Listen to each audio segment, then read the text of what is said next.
Ahoy, everyone, and welcome to another episode of Unconstitutional Awakening. Of course, as you just seen, that was kind of an opening video to explain what today's episode is going to be about. We want to dive deep into the idea of Tartaria and what it meant and what it was and why are we suddenly seeing all kinds of things about it? Because I will say, as someone who was researching it a few years ago, a lot of people were just calling me a crazy person, and now I'm seeing it become a little bit more mainstream. And with it becoming little bit more mainstream, I found this really fantastic guy to bring on for you guys to, hear his piece on it, because he has some amazing stuff out there.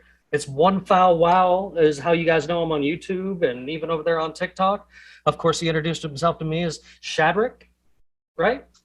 Shadrach. Yeah. And again, I'm sorry. I tried to not butcher it. I did it anyway, and I apologize. Okay. But I found him hanging out on TikTok, man, and he's out here just showing it and talking to people about this kind of stuff. And and as you guys you'll be able to tell from listening to him, he sounds like he's from Europe, and I think he'd have a little bit more of a intuit on what this kind of stuff is than anybody else around here, because of course, here in the States, everything we're fed is highly watered down and or false to begin with. So to start right off, how's everybody doing this evening? We're doing okay. I'm doing fine. How are you doing?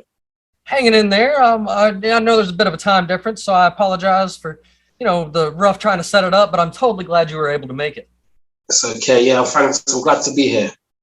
Fantastic. So I guess I gotta ask, what got you into the Tartarian theory? Well, to tell you the truth, I was raised like everybody else. We go to school, we taught history, we taught geography, we taught about different civilizations, and that was pretty much it.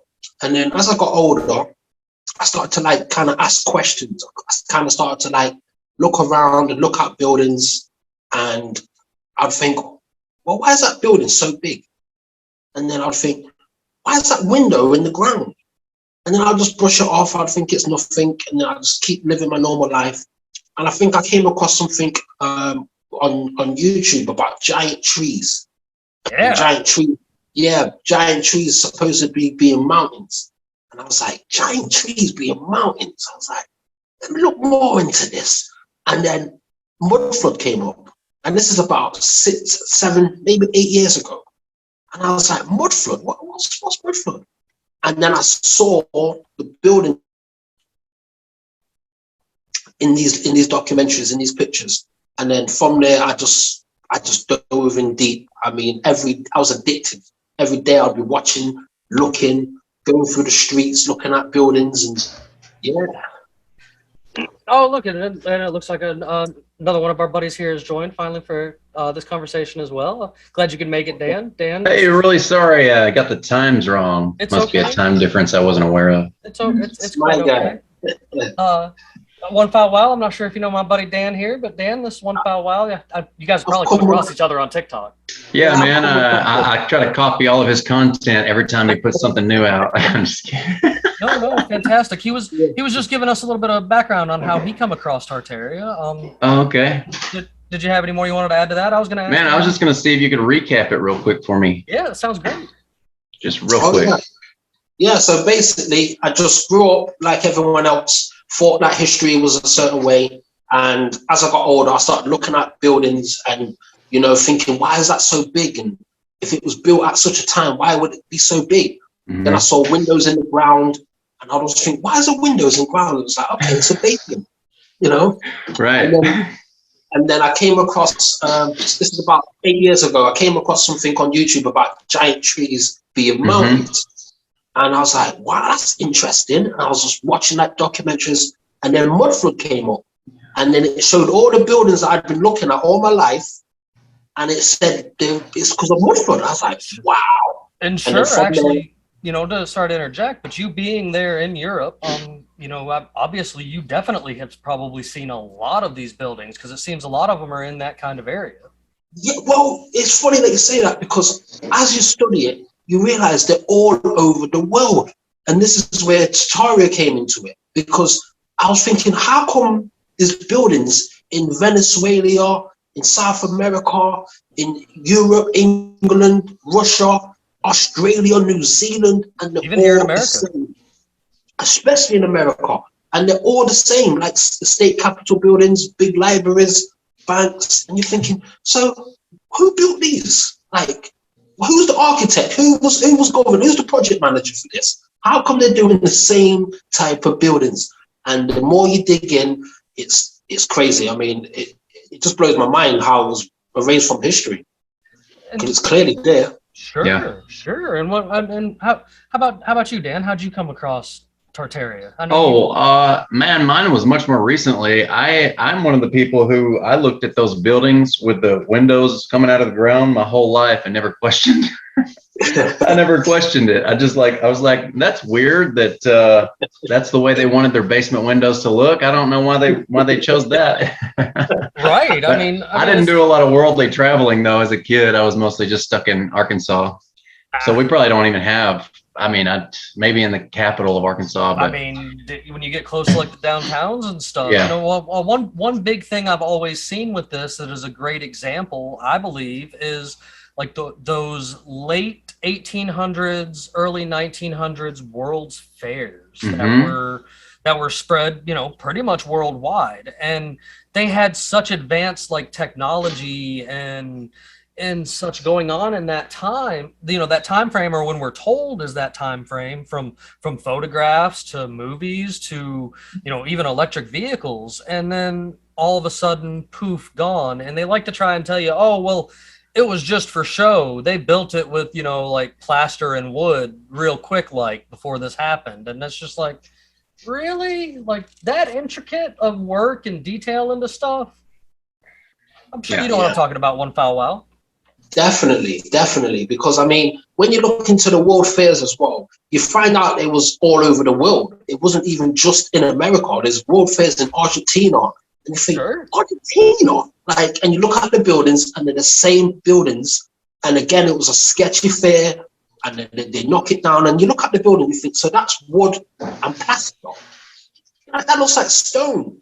And any of the buildings that are left now, they're, surprise, they're stone. And they say, yeah, that's because they didn't have the insurance and all this crazy talk. And you just think, well, you didn't have the insurance. What are you on about? Like, yeah, they wanted to keep that as a museum and the paintings. And it's just lies after lies after lies. I mean, look at the stuff he's talking about right here. These are these old World's Fairs, and this is like that architecture, you know, that I'm sharing for the folks on screen. Of course, I'll have links for you guys to check this out that are listening. Like solid gold. Right. That statue, solid gold. This one back here. Yeah, go back to that one. Wow. And Chicago World Fair. Yeah, that one there. That fair there, that's the one that a lot of people talk about, because you think, well, why would you build a statue? Think about a fair. You got Disneyland, you got all them fairs that you go to. Why would you build a statue of a gold person nobody knows? And in water, they had to put the water there as well. The water wasn't there. They apparently made the water themselves. The first time people saw electricity was at the World Fair. Yeah. It had the first voice recording system. What do you mean it had the voice? Where are you getting this from? And you knocked it down. Right. There's that too. Like they put all this stuff up for just a couple-week fair and then knocked 6 it down. months. Like, yeah.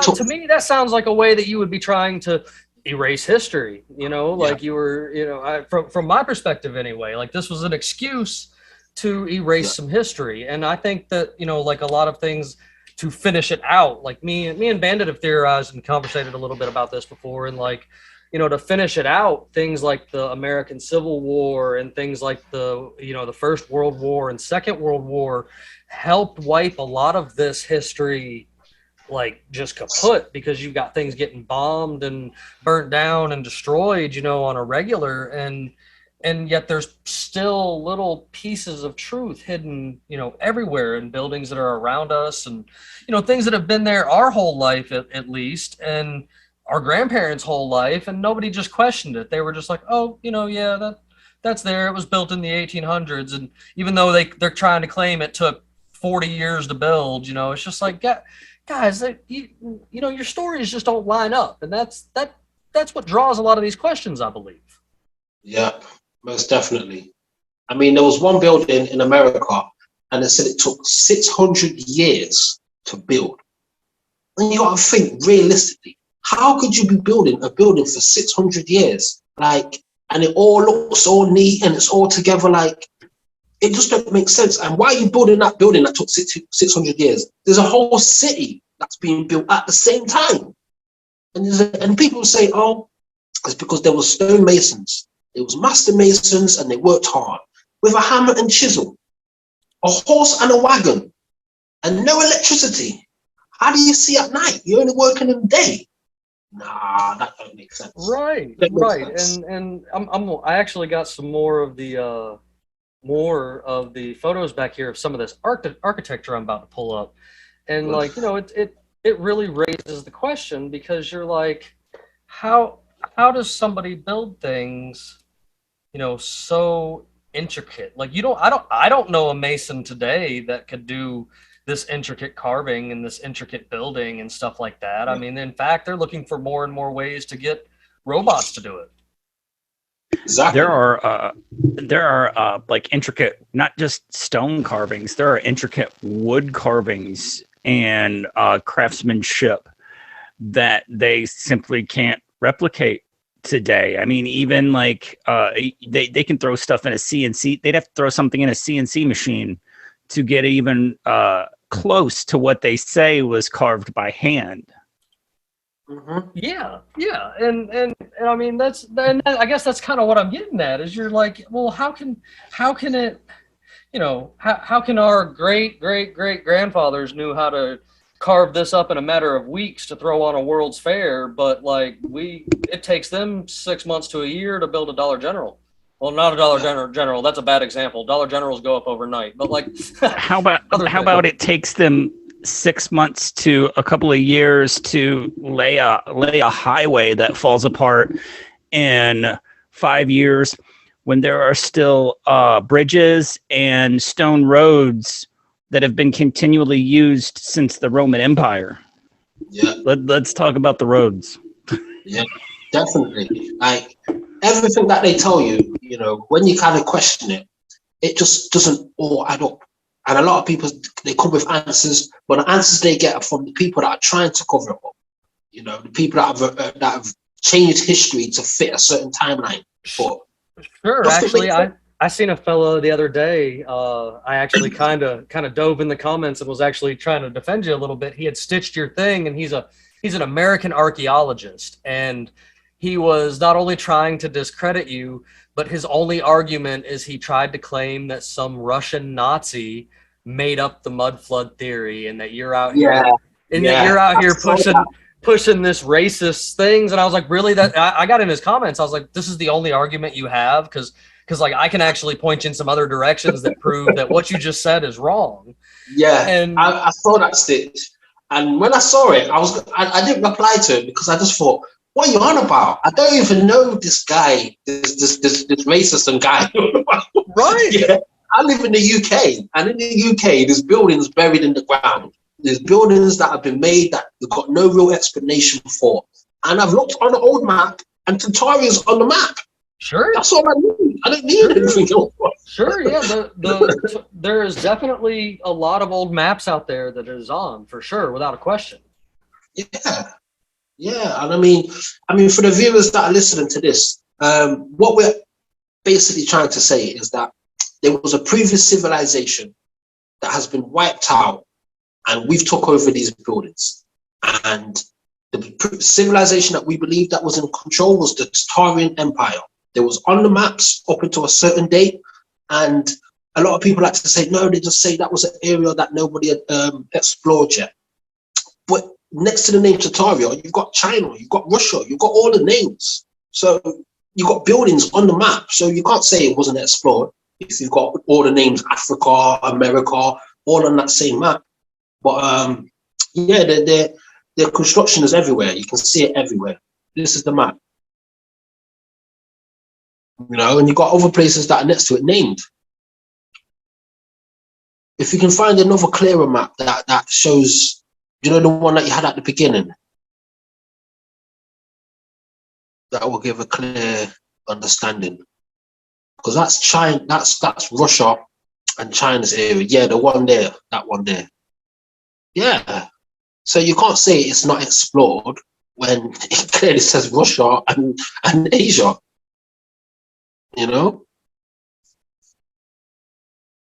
It's crazy.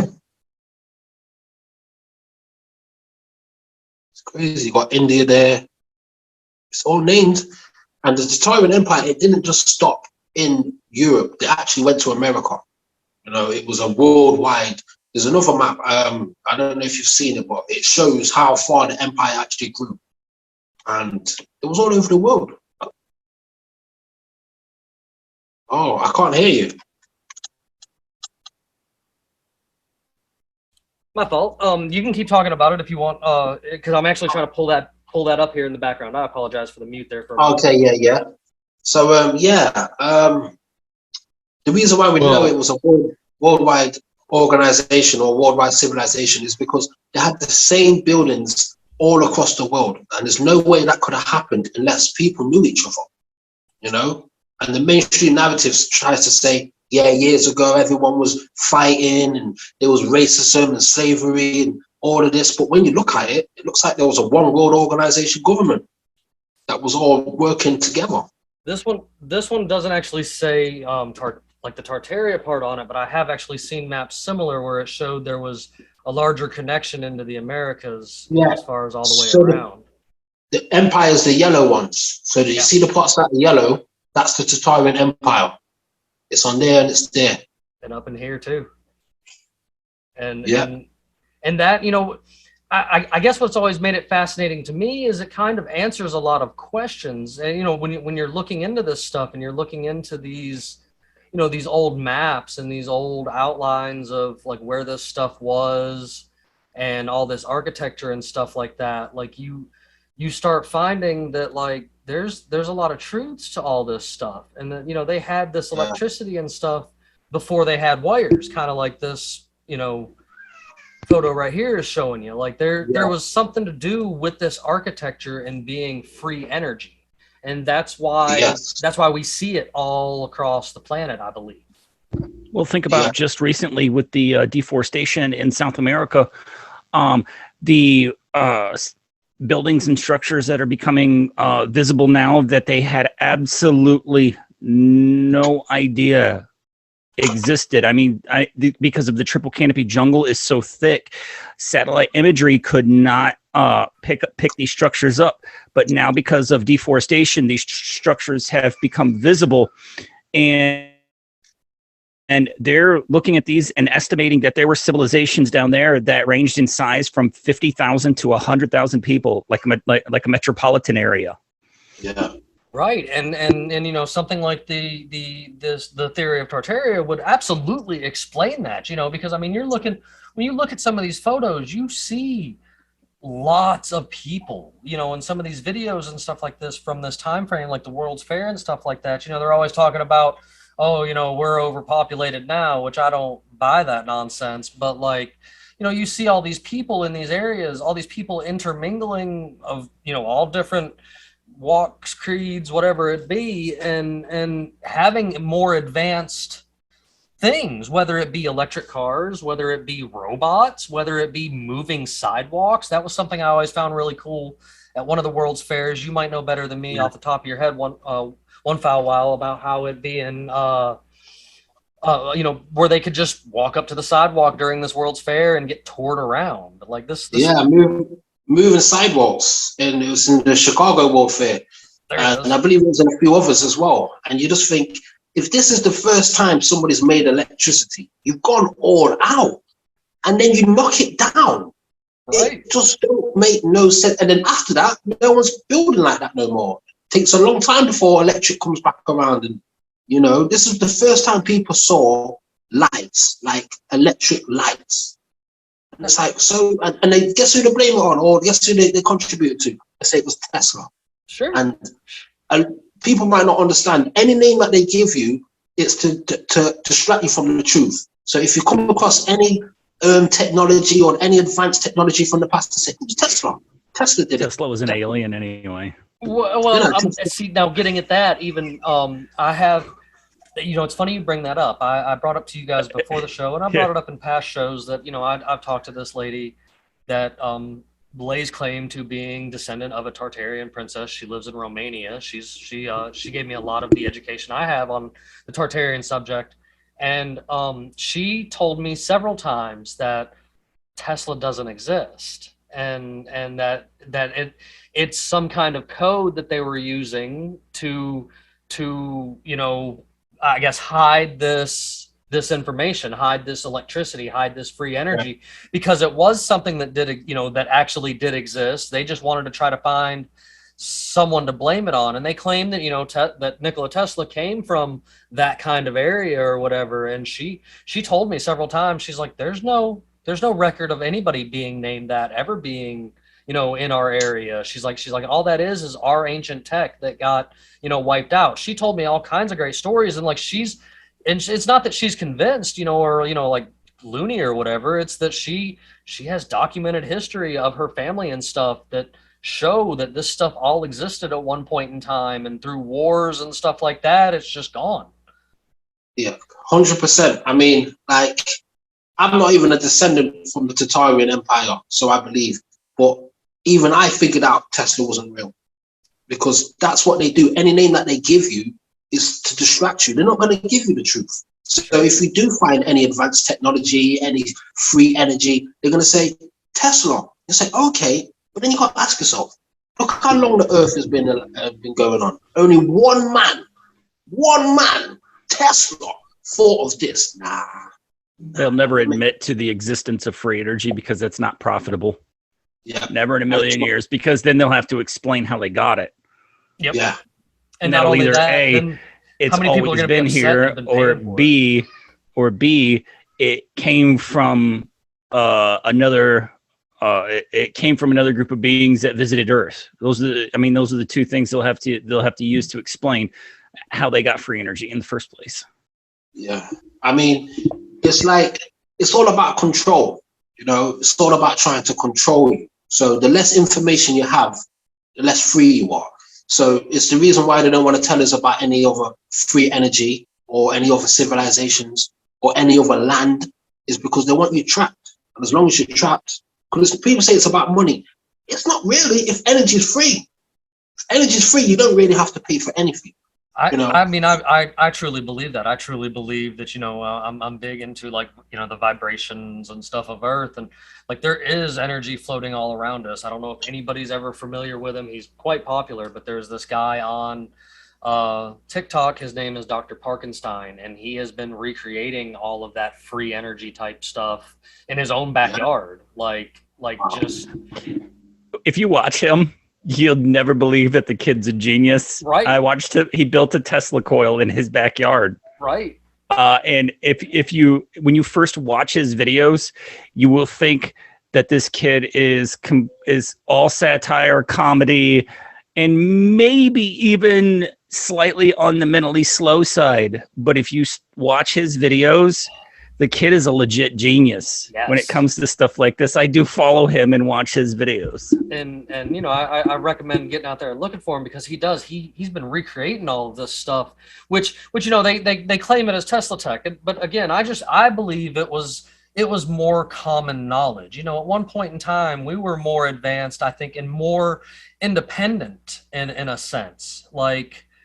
We had ways to create our own electricity, so we weren't having to pay somebody for it. So we could just go live out on the side of a mountain with our little group of family or whatever, and we didn't have to pay somebody for our existence. And seeing things about Tartary and what little information you can find out there, it seems that some of them were quite nomadic, but yet some of them were pretty stationed and here and when you do start digging into it, it makes a lot of realities. And I'm not sure if you guys are familiar, but when you get really deep into it, you get into the theory of how they did it with the sunken buildings, which turns out to be frequency. We're back to that magic vibration word.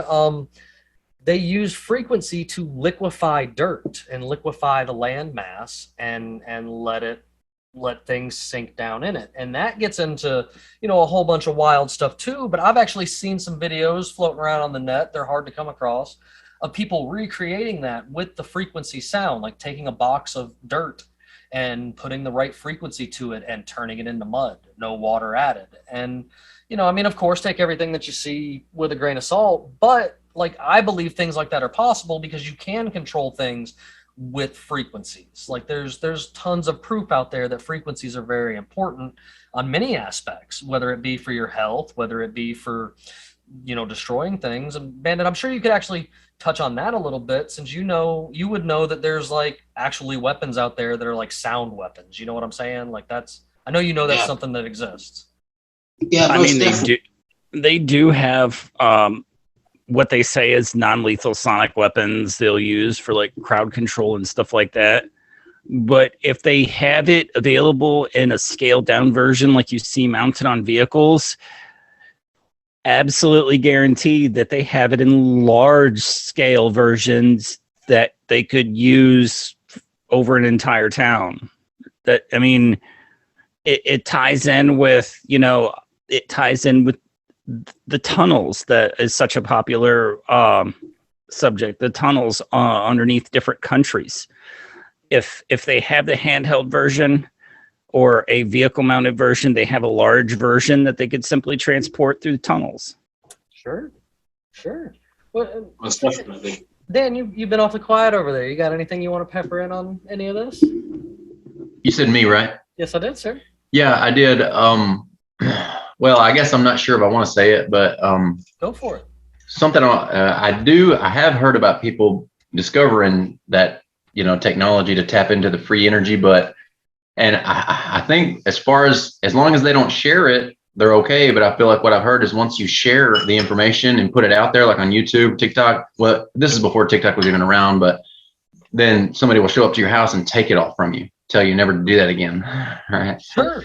No, there's actually been plenty of examples. Man, of they that. won't confiscate it. They'll kill you. Well, I think they will the second time, though, because I've heard people talk about it happening to them. They were like, they came to my house and took everything and said, if you do this again, we will kill you. No? I mean, look at what happened with No tolerance. There's now 2 instances of people Water getting cars. killed for the hydrogen cars, the water cars. Now there's 2 instances that are Daily public. Buyer and now this guy in Buffalo the other week. Yeah. And that's actually a real thing. Now I will actually I'll side with you a little bit on here, Dan, saying that sometimes they will show up and just take things, only because I know this odd little cat that me and him have been friends for quite some time, and he's big into magnets and free energy, and he always tells me that one day he's going to show up in a scrap metal spaceship to pick me up, and I actually believe it. And because he's actually showed me some good videos and some good information and some good research about magnets and free energy and using magnets to travel and using magnets to have energy and stuff like that.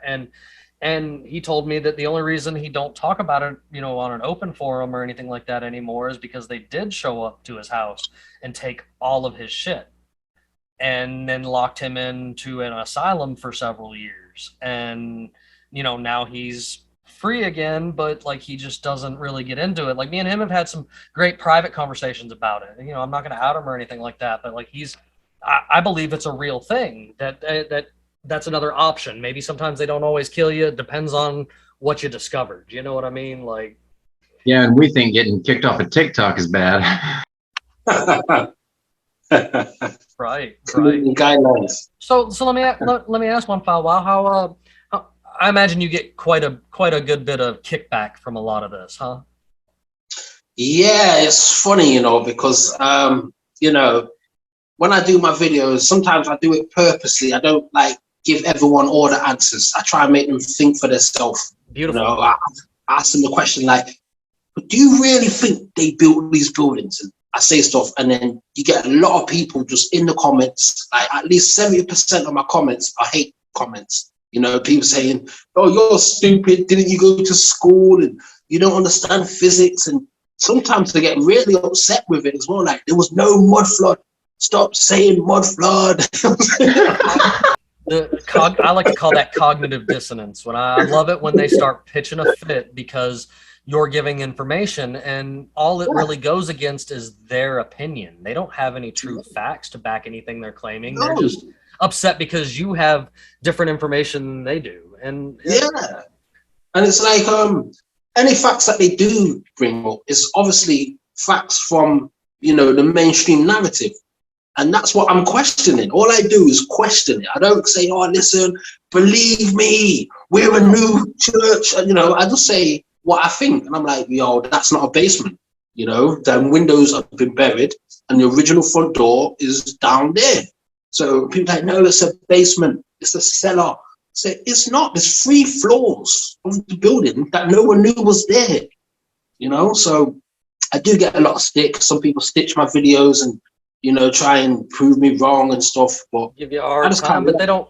I've seen a couple of those, like the one I mentioned just a few minutes ago and stuff too. They're not actually trying to disprove you. They're just kind of trying to be angry back towards you. And I'm just like, what are you solving? What are you proving other than you actually don't have a clue? Where this man's calmly trying to explain something to you that he's found really cool and saying, hey, maybe you should check it out. And I think what it comes down to is that people have such a hard time digesting stuff like this that goes against like the stuff they've been force fed for their entire lives.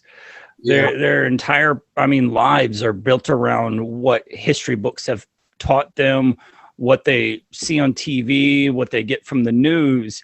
And if you come at them with an opposing viewpoint of something like that, something that just goes against like what they've been fed, you can get reactions that, just like people will shut down, like their brains will shut down. You get people that'll get real defensive. People become violent, call you a crazy person, a conspiracy theorist and stuff. Well, I would say conspiracy theorist now is like a badge of honor. I wouldn't say conspiracy theorist. Right. Yeah. But because of the people have such I'm having word problems right now. It's too hard to reconsider everything you built your life that's on. That's exactly it. Yeah, right. You got it, man. It's like people have like they can get online, they can watch TV, they can get a video on it, they can read a book about it, a magazine, all of this knowledge that they think is correct. And then you bring out something that like goes against everything that they, have seen. It becomes really difficult for people to accept this stuff. Now, I don't know if we all remember it. Sorry. No, go ahead. I was going to say, I don't know if we all remember it, but we all had to go through learning that Santa Claus wasn't real. Right. So we've all done it. Mm-hmm. That's a great example. And now something else that comes up when we start getting into Tartaria and the Mudflood, of course, is giants.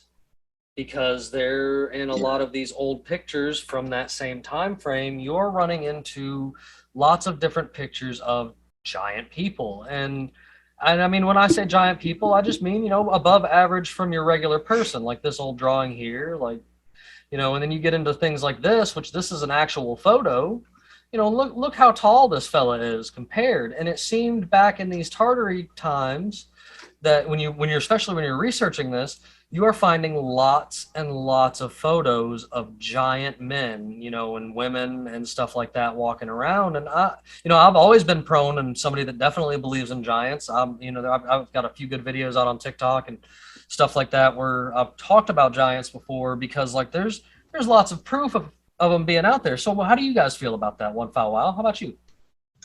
Well, I actually believe, I believe that the Tartarian Empire was mixed between many races, as well as normal humans, as well as giants. And you can tell because the size of these buildings, the size of the front door, sometimes the door handle is so high, you have to be at least 8 foot just to reach it.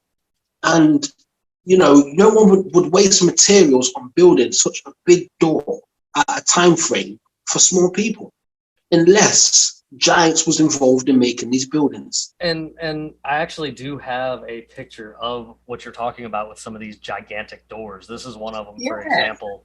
These are giant cathedral doors. Like, who's this door for?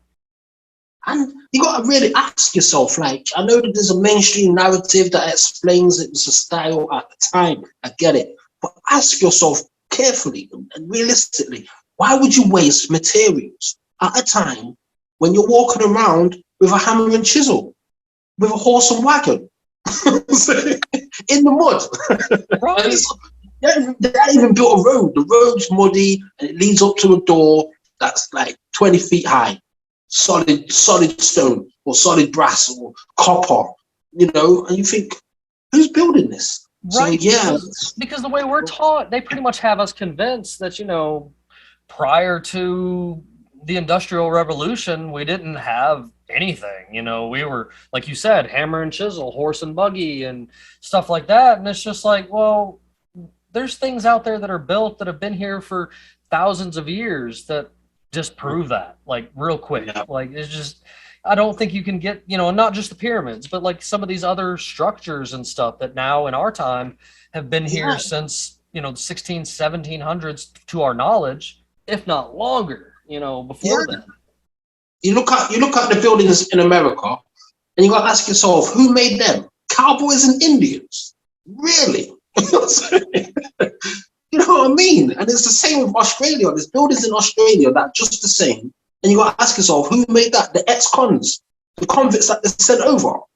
They're Masons as well. Come on, brother. Is it making sense? So yeah, it's crazy. No, and I think it is crazy. And so, Dan, I wanted to hop over there to you real quick. What are your thoughts on giants there, bud?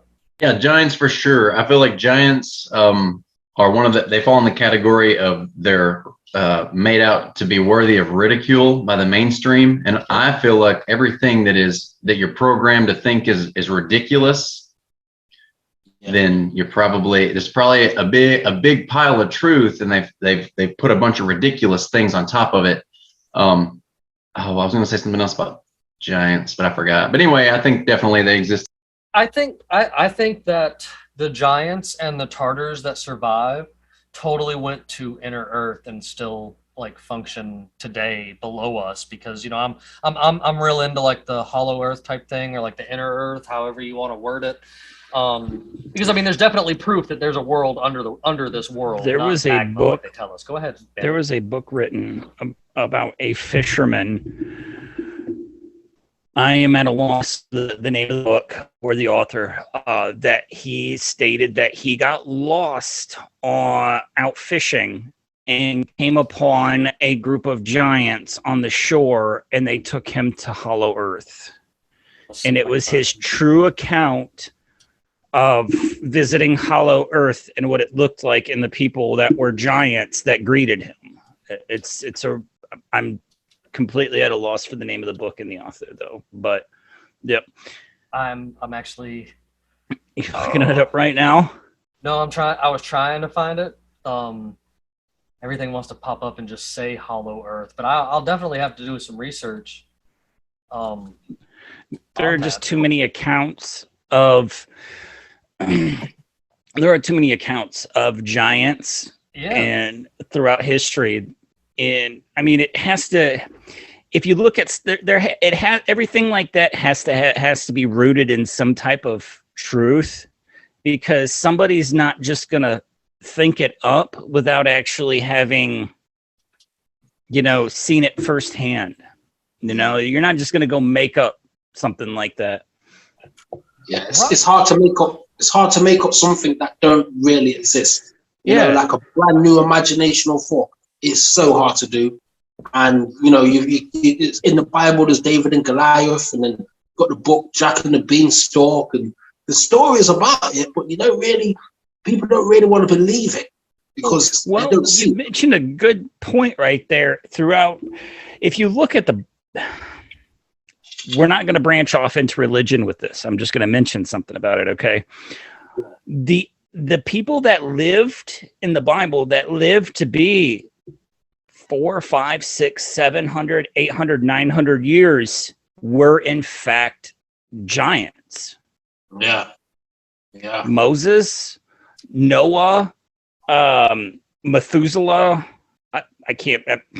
I could go on, but it's like there's evidence that points to that they were giants, and they did in fact live to be that age. There's evidence that points to ancient Egyptian pharaohs being giants. There's evidence that points to like other hierarch type things in history, like King Solomon. And again, I know that's technically a myth, but at the same time, it really isn't, because of how much practice and reality there is to like the story of King Solomon. But even he was said to have been a giant. And like, these I really believe when you get into the story of how the what is that, the Smithsonian destroyed any evidence there was, or has it hidden somewhere anyway. They will show up in a heartbeat if you're on a dig and you find something that goes against the narrative. The Smithsonian or the National Geographic, they will show up and straight up take everything from the dig site or destroy it. Yeah, most definitely. And there's a lot of old pictures from years ago that show like drawings and stuff showing that small humans killing giants. Any giants that was found, they was hunted and killed. So I believe that definitely. We brought it up before, and I know Bandit knows it very well from over there in Iraq, where they said to found a giant out in the cave. I think it was Afghanistan. The Special Operations Group came up on a giant and pretty much got wiped out. There was only a few survivors from that encounter. He came out of a cave. And I like I said, I still think like there's some of these caves lead to like inner earth or whatever you want to call it. And and like they just had that thing in China where the ground opened up and they found like a whole forest and stuff underneath the earth. And if anything, that proves that there really is an inner earth. I don't know if you're familiar with Dolores Cannon, either anybody on here. If you're not, I do recommend you looking her up. She's a big spiritual type lady, but she talks about inner earth and how the giants and the other people that live there now used to live up here on the surface, but basically got chased back into the inner earth, and they've decided that they would stay there because they don't have wars and famines and stuff like that down there. They live in harmony. And up here we're a bunch of lunatics that are trying to blow each other up for no reason. Like it. Yeah. And you got to think of it as well. With the whole Mudflood thing, we're so high up. We're nowhere near the surface. We're high. You know what I'm saying? You know what I mean? And it's like when China showed that sinkhole, and people's like, well, how did the forest grow like the sun? And what's going on? It just opens so many questions. But we need to know that we're in the sky. We're high up on the Earth's surface. You know what I'm saying? Like, we've had to make new doors to get into these buildings. So you got cities underneath us. You got forests underneath us. It goes so deep down that there really is, and this is true. People could actually definitely look this up on me because there's even documentaries about it. Underneath New York City, there is totally an entire other city, kind of like in Futurama when they were joking around about old New York being below New York. There is actually truth to that, and there are people that dwell in that underground city to this day. Oh yeah, it was built on mainly that they say Staten Island was the landfill garbage dump. I think that's where most of Staten Island came from, but they say they have found in Boston Harbor too. They found evidence of a civilization when they had to do some work on parts of Boston Harbor. When they were digging, they found evidence of buildings underneath Boston Harbor. I heard recently something about them finding evidence of buildings under in one of the Great Lakes. I want to say Lake Michigan, and that it's stuff like that that's interesting because especially down here in Georgia, there's a lot of man-made lakes, and something that is actually a common thing down here in Georgia, and the most popular one in the world is Lake Lanier. They literally buried an entire town, a very prosperous town at the time, from what you look in history, underwater, just gone. So you're telling me that if they're willing to do that, they're not willing to use some kind of advanced tech they had at one point in time to bury civilization underneath the ground? Yeah. I mean, apparently in every country, in every city, there is something underground. And the mainstream narrative and the people like to say it's to save money and it's cheaper. And it's like, really? You built a city on top of a city? How do you even do that? You know, there's one picture you showed it earlier. I've done a video about it where they built a road on top of buildings. And you think, how would you be able to do that? Underneath the building is a whole. For the folks watching, this is his TikTok. Of course, he's got a YouTube out there, of course, too. But I know on his TikTok, he is always throwing out some great little videos about this entire subject. Like, I do recommend you guys get out there and follow him, because he totally needs more people listening to this, because I think the more people that listen to this, the more people are going to go dig into this subject, because a lot of people are like, oh, it's nonsense. And I'm like, why do you say it's nonsense? Because none of the four of us here have a professor's degree and we're out here, you know, trying to teach it to you. I think that's ridiculous to have that kind of thoughts about things. Yeah. And a lot of people say as well, like, what's your source? Like, what's your source? What's your source? I'm the source. I'm telling you to look at the building. I need a peer-reviewed study, please. I need a peer-reviewed study on that for me to believe you. I need a peer-reviewed study, and I need 3 news articles that are unbiased. I mean, people, and see, that's the funny thing about peer-reviewed studies, man. That it absolutely kills science. Peer-reviewed studies kill science, man, because any new inventions or anything that we've got now, or that supposedly we have just now invented, they come from the fringe. The conspiracy theorists, the fringe thinkers in science are the ones that gave us all this new stuff we have now, not from the center and the core in your peer-reviewed studies, man. It's ridiculous. And that's why we have such a hard time now trying to convince people to, you know, look into this stuff. And they're like, oh, this is whack, man. This isn't peer reviewed. This doesn't come from a reputed journal, science journal or anything. It's ridiculous. So somebody that's making tons and tons of money to give you their information, you know, like, and that's the thing. Money, they get paid by people who want to keep this stuff smothered.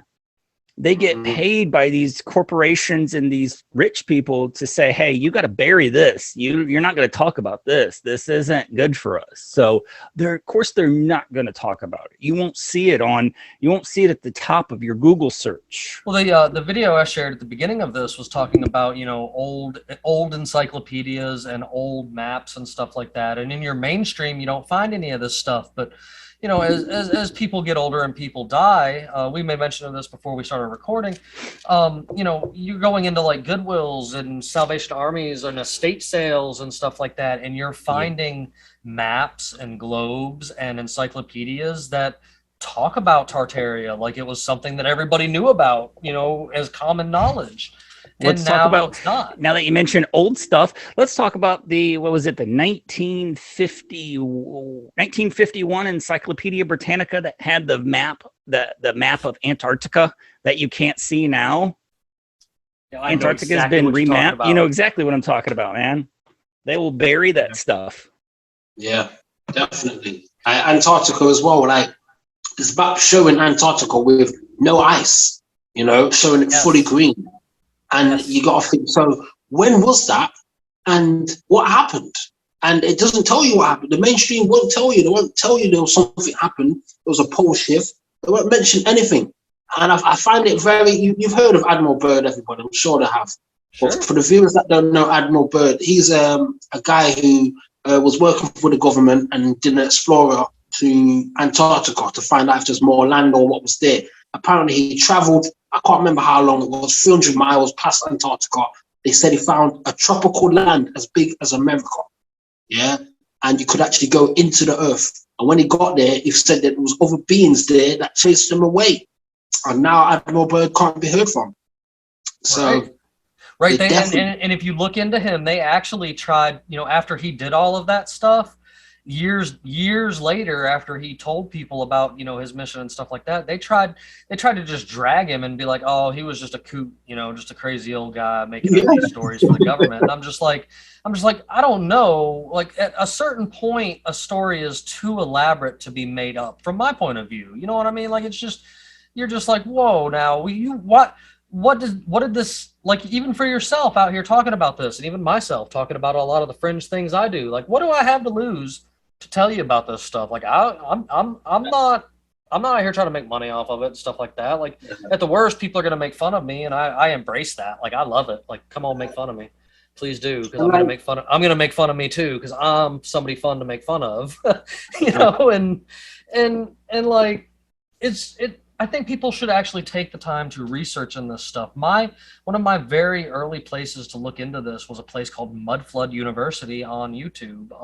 Now, of course, you can go to One Foul Wow because he's out there sharing this information. But it's there's that place and a couple other places that were recommended in the video to begin with that have a lot of in detail, not only descriptions of these buildings, but like people have gone in these buildings and seen and studied pictures of these buildings while this stuff was going on, and you're seeing 3, 4, 5 levels even of building below ground. And like, as somebody who's worked in the construction field, it's not easy to dig a basement out. So how are you going to dig several floors out and then try to claim that, oh, we were saving money?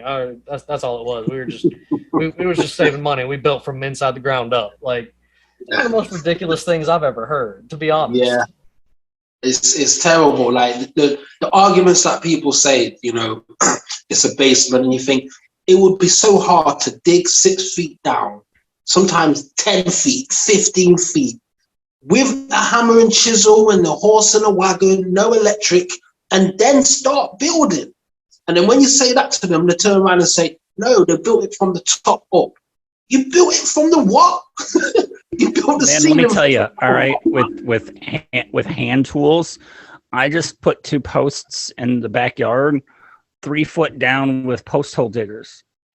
And let me tell you, if you can't convince me that people used to build that stuff with nothing but hand tools. Right. Can't convince me.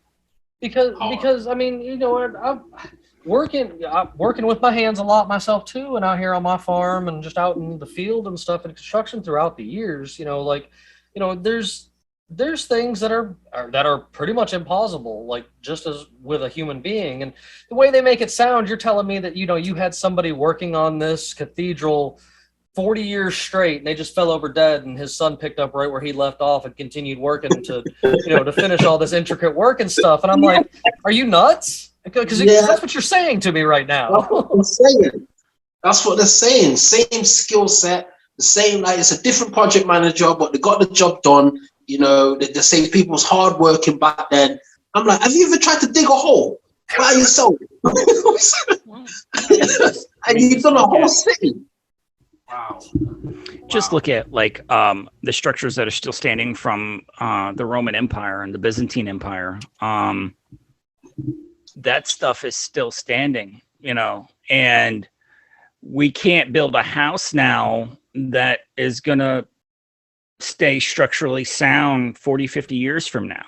And those buildings some of those stone structures have been standing for, 4,000 years.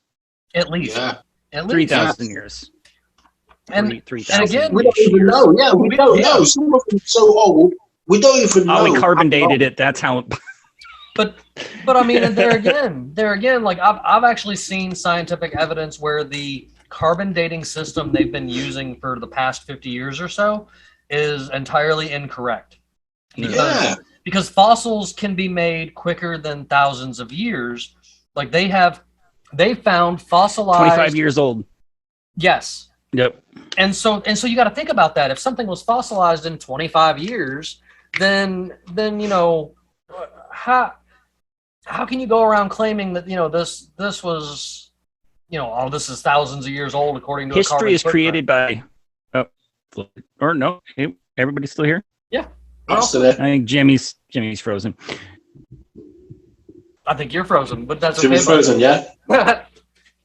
Oh, I am frozen, huh? Everybody All there? right, there you go. You're there. All right. All right. You know, getting with the carbon dating thing being possibly wrong, it's like history is written by the powerful. History is written by the victors. You're only going to know what they want you to know. Facts. Mhm. And Absolutely facts. And so with that, that's why I think it's very important for people to get out there and question any mainstream narrative. Like, honestly, even the young folks that I know that are out here listening and that dig this show and stuff.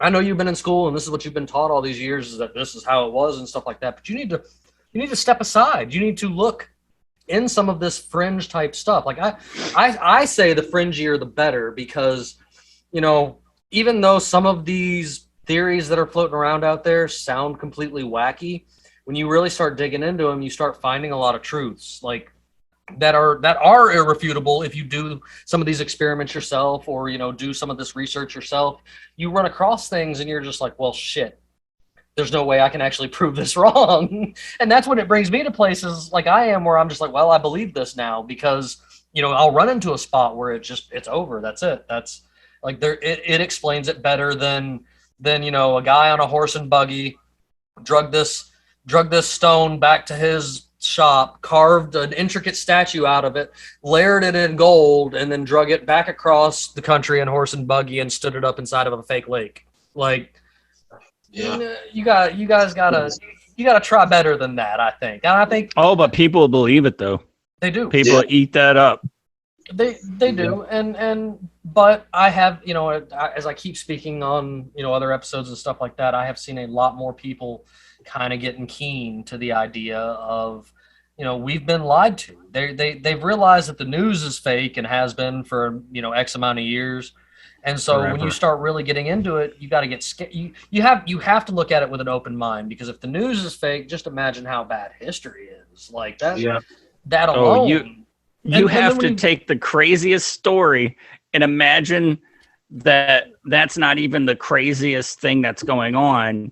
You have to find something 10 times crazier, and then you'll just be at the very beginning of your long journey. Yeah. I was just talking to my mother-in-law. She still watches the like the Fox News, but I was talking to her, and I said, how you've always heard the winners write history. The winners write the history books. I said, that's really good evidence, a really good reason, a really good clue that if you think you've been in a winning country for a while, you're being lied to.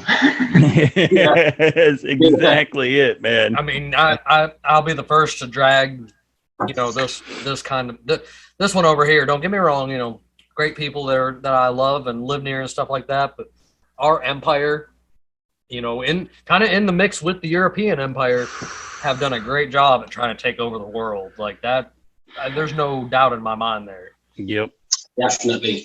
When you realize as well, like the countries that are winning, the countries like UK, Canada, America, New Zealand, Australia, they're the bad guys. I mean, our government, the guys 100% are the bad guys. But man, this could be a whole new episode if we get off on this. This could be a whole new episode. Of course, yeah, no, and so I guess with that, seeing we were rolling up close to our time here, I'd like to go around and Dan, is there anything you'd like to add to the? Yeah, I wanted to add 3 things if I can think of them. Absolutely. And my little theories about America, I think that 1492 to 1779 that was like a 300-year period where they were wiping out the people, right? And then the next 300 years, they realized, oh crap, all the buildings are still there. Yeah. So we got to wipe those out too. So, and then New York with the subway system, my theory there is that New York, once had a very bustling, intricate system of transportation, but then it all got buried. So they just used the top level as the subway system, because that's been around for almost 100 years. You're right. Right. And when I went to New York and was there for a little while, and I just remember riding the subway thinking like, how could they have done this 80 years ago? Anyway, and then the other one was, have you seen how the whole border wall is like one giant big tuning fork? That's what I wanted to talk about. Recently, the parts of the border wall that are up there, I have seen that. Yeah, so it's like, that's my fear, is that that's going to be used for frequency resonation because it goes into the ground to liquefaction. That's Which is kind very of plausible. I actually believe yeah. there's been more than one reset. Like Me I think too. Mudflood is Oh, the yeah, most there's recent been- reset, but I think there's been multiple resets Yeah. in human history. That I do believe, but the subway, I love hearing new stuff that Yes. I haven't heard before. Yes. That subway system thing is, I've never heard that before. Same with the border wall. Yeah. Something Okay, to look into, definitely. Good. All right. I mean, don't take my notes. word for it. Can I say No, no, something no, about no, the no, border no, wall? no, no, no, Go no. right ahead. I'll definitely be doing I my miss own Dan. research on this. I'm Dan's wife. It's I my understand wife. Okay, I just saw a TikTok about the border wall, and they were there clapping, and it was making a bird sound. Just like And it they does said in the Mexico. only, just like Chichen Itza. They said the only other place it does that is Chichen Itza, and they showed people clapping. It makes the bird sound, and it was doing that at the wall too. So that's all I want to say. Sound Well, frequency. that's good stuff. I'm That's glad- evidence of some kind of sound manipulation. Yeah. And so, One Foul Wow, you got anything else you'd like to add into these last few thoughts for the evening? I just would like to tell everybody to question everything that you thought was real. Don't be scared to question stuff. There will be a moment where your mind goes blank and you don't know what to believe, but just keep going on and study the Mudflood Tartarian and follow me on YouTube, One Foul Wow, and TikTok, One Foul Wow too. Oh, and of course, you guys know I will have links where you can find not only One Foul Wow, but you'll be able to find Dan. And, that way you guys can go check out their content. They're on TikTok and, One Foul Wow over there on YouTube. Like, I think these guys have some amazing content. And I really appreciate them coming on here with me and having this kind of discourse and stuff. Because here at Unconstitutional Awakening, we believe that open discourse with people about fringe type subjects and other type subjects and stuff like that are keys to uniting us across the bottom spectrum, against the people that have written this false history and hid things like Tartaria and the Mudflood from us. And so to add to what One Foul Wow said, I do recommend getting out there and, watching some of these videos on YouTube and researching all the stuff you can find about it. There's a bunch of stuff that I'll have linked here from the video from the beginning and, from the stuff that I know personally, including these guys' sites where they've talked about it themselves too.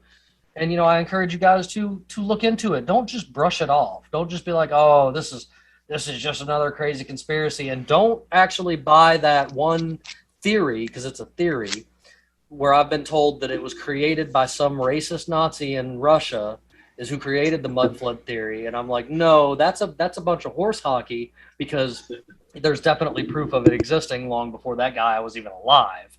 So I recommend you guys getting out there and look at it. And of course, don't forget to check these guys out. Bandit, you got anything you'd like to add before we close out? No. Good Nope. episode. Okay, all right.